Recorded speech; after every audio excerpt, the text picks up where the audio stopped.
This is the final video on Shogun Japan.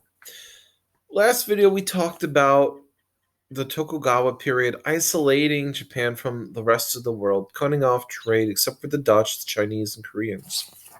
We also talked about the fall of the samurai.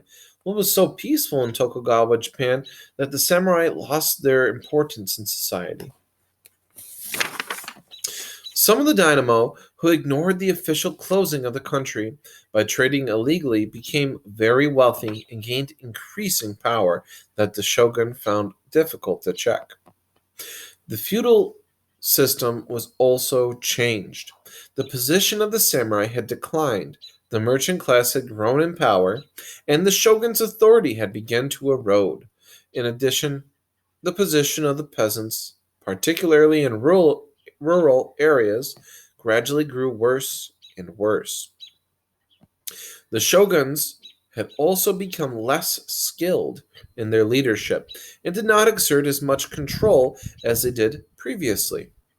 They seemed intent on preserving the status quo and protecting Japan's isolation rather than pursuing progress. Those who interacted with the Dutch came to question Japan's isolation. They were particularly concerned that Japan was falling further and further behind the West. They raised questions about the shogunate system and called for an end to isolation. The Russians had long tried to establish a trading relationship with Japan, but instead the Americans became the first to accomplish this and opened Japan to West diplomatically. In 1853, Commodore Matthew C. Perry steamed into Yedo or Tokyo Bay with his gunships and demanded that the Japanese open their ports for refueling and trade. Perry said he would return the next year for the answer. The Japanese knew that they could not stop the Americans, and others, including the British, from forcing the ports to open to Western trade. The shogun's advisors urged him to give in to Perry's demands, but the shogun feared that to do so would demonstrate weakness in the shogunate system. After much internal argument and debate, the shogun gave in to Perry's demands. In 1854, the US and Japan signed the Treaty of Kanagawa. It was an unequal arrangement that gave the Americans priority in trade relationships, access to ports, and protection for citizens' extraterritoriality. extraterritoriality. The collapse of the Tokugawa period. Many elites were disillusioned with the decision to give in to the demands of the Americans. Tensions between the shogun and the daimyos escalated as some regional elites sought to reverse the concessions that the shogun had made. In 1867, a brief civil war broke out with two rival factions, Koshu and Satsuma, eventually joining together to overthrow the shogun. In 1868, Tokugawa shogunate ended and the emperor Muchito was restored to power, an event known as the Meiji Restoration. Japan's feudal age ended after having existed for more than 7 centuries.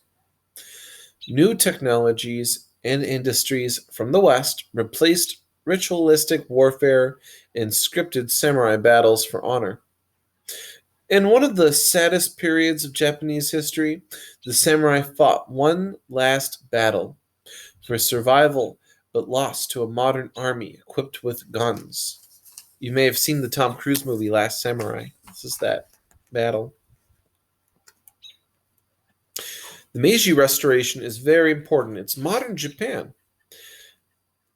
The reform-minded Meiji emperor, who came to power in 1868, immediately began a program of modernization and industrialization in an effort to catch up with the advances made in other parts of the world and to make itself capable of defending against foreign threats. That's the whole reason they had to open up, because they couldn't stand up to American gunships. The age of steel and industry had begun in Japan. Japanese students departed Japan to study economics and political institutions in the West, so that ideas could be brought home and duplicated.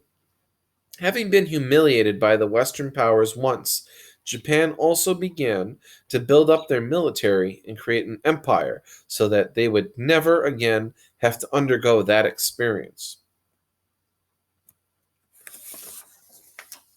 After pursuing rapid industrialization, the Japanese sought to build a navy that they could use to create an empire that could rival those in the West. By 1912, the Japanese Navy was the third most powerful on the planet.